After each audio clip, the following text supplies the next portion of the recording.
Hello and welcome to Rotted Reviews. Today I'm going to be talking about M3gan, the 2022 movie. I am out of sorts. There's no really getting around that. There's two reasons that I'm going to be talking today about M3gan. One is that it was a Rotted request that was put out by patron Catherine. The reason being is she says it's one of her top of 2022 and I haven't covered it yet. Which, fair point, I haven't. Another reason is because of a central theme that's in the movie that is kind of paralleling my life right now. And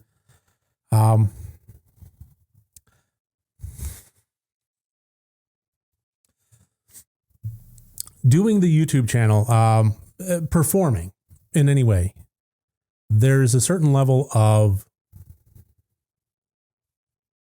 needing to just stifle shit that I am currently experiencing more simultaneous death than I ever have in my life.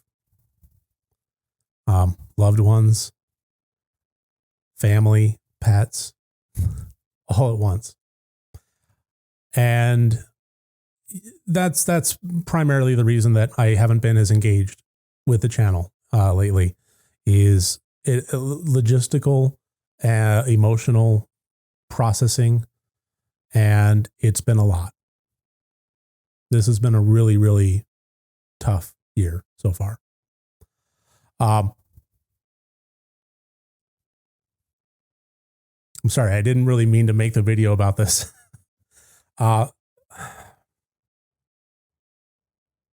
I'm having to remind myself that you can watch any number of 100 different reviews on M3gan. If you're watching this, it's probably not so much about the film as it is about watching my content, watching me, that you are subscribed or not. And if you aren't, maybe please, I promise this isn't how all my videos go. But you're looking for my take on it. You're looking for my personality and so on. And there is a certain level of performative self that I try to put forth into my videos. And sometimes if shit's going wrong, if things are getting me down, I can overcome, put on the happy face, and for at least 20 minutes of record time, do the Rotted reviews. I don't have it right now. But I want to do this review and I want to get this request done. And I watched the movie and I enjoyed it quite a bit. This is, I don't know about my top of 2022, but I would say it's probably I would say it's probably in my top 10. So it would definitely wind up in the list. I don't know about top 5, but yeah, I enjoyed it a fair bit. Written by Akela Cooper and James Wan, directed by Gerard Johnstone. This was a bit of a surprise sleeper. And one of the things that I enjoyed about it was the fact that it could have been cheesy. It could have gotten away on the concept alone. It, had some great special effects to it, but it actually managed to deliver a lot more than that. It went above and beyond just the killer doll storyline and delivered something more in depth in the characters and the plot.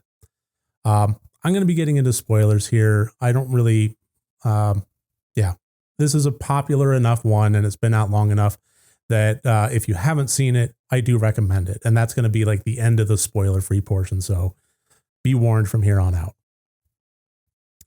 But one of the things that I liked that resonated with me and everything that I currently have going on is it's tackling of the concept of facing grief and how necessary and important that is. And, some people, everybody copes with death and with loss a different way. And I think that the important thing is that we do cope with it in ways that are not distracting, not trying to push it away, or at the very least, not for long. Sometimes a distraction is necessary. Sometimes we need to push it away until we have enough spoons in our drawer. But at some point, it does need to be faced. It needs to be processed. And that was something that I did enjoy about the film and how it tackled that with the Katie character. And just seriously, hats off to Violet McGraw in her performance of Katie. Just a fantastic role. And, for someone so young to have a lot of good depth in the performance there, I enjoyed quite a bit. And the notion of the M3gan doll being a distraction, being something that she didn't have to process the grief, didn't have to feel sad anymore.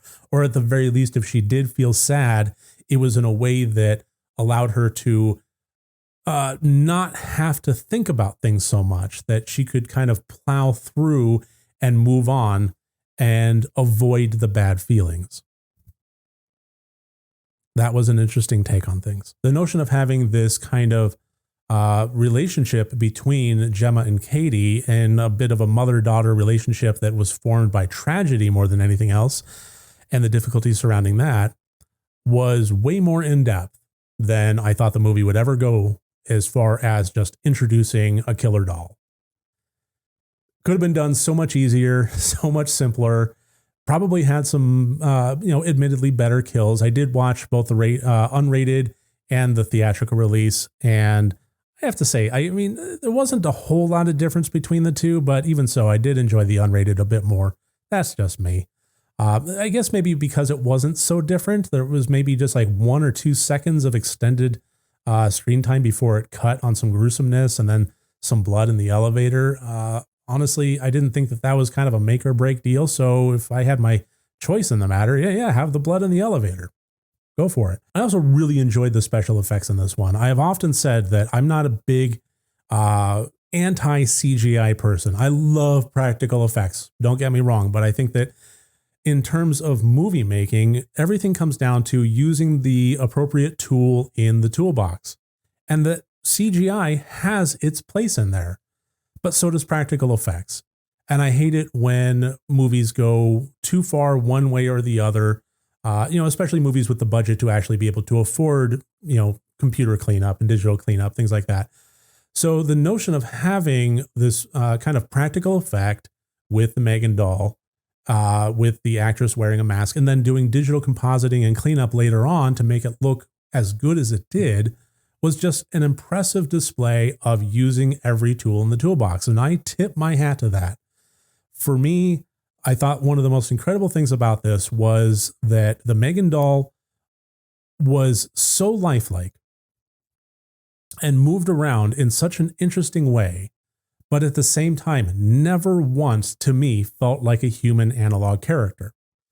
Everything about it, from the clothes to the hair to the voice to the movement to the everything, felt robotic, felt artificial, but it was in such a way that was beyond any capability that we currently have in our current world of technology and robotics. So it superseded where we're currently at, and it allowed for the impossible to be put on screen in a fantastical way, but at the same time still feeling very grounded in reality. And I thought it was just the perfect balance for that. As far as the elements of this film that I didn't think worked all that well, I'm not going to say that they were bad, but I think one of the big things was the David character, the CEO of the toy company, played by Ronnie Chieng. Wasn't a bad performance, but in a movie that had a lot more fleshed out characters, had more three-dimensional performances, this one stood out to me as very flat. He had one mode, and that was passionately arrogant. Everything about him was just nothing but passionately arrogant from A to Z, and there was nothing else left. Which, for an antagonist, fine, I guess I get it, but it did feel a little bit out of place. I would have enjoyed some scenes at just some point where he wasn't quite so much an asshole, where he was a little bit more toned down, spoke in a normal tone, maybe even showed just a smidge of humanity.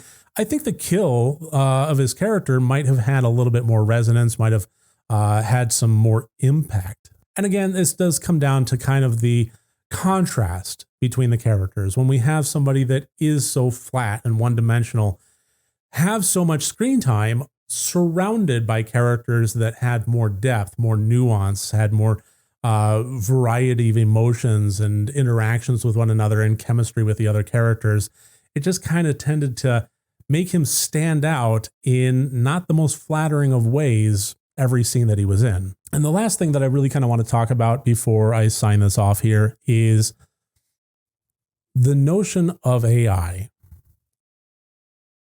In the situation where we're currently at with our world of technology, and especially where we're at with AI, ChatGPT, so on and so forth, stable diffusion, AI generation of images, video, so on. Even though we're not to the point of the AI that was in the movie or anywhere near it in any kind of representative sense, we are in a world currently where we do have a whole lot of internet crawling, self-teaching resources, self-learning resources.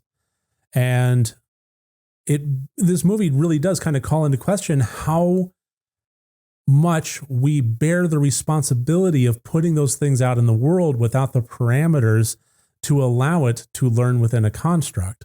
I love the way that this movie tackled that with M3gan, or the AI that Gemma built, basically saying, you taught me to learn and that was it, and left me to my own devices. What did you think was going to happen? It's a good question.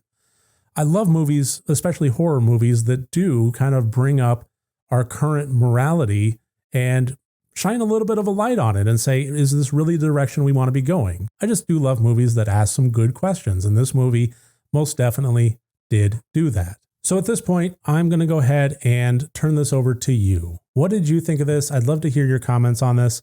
And beyond that, I'm going to go ahead and sign this video off. I will be back tomorrow with one more video before March is over.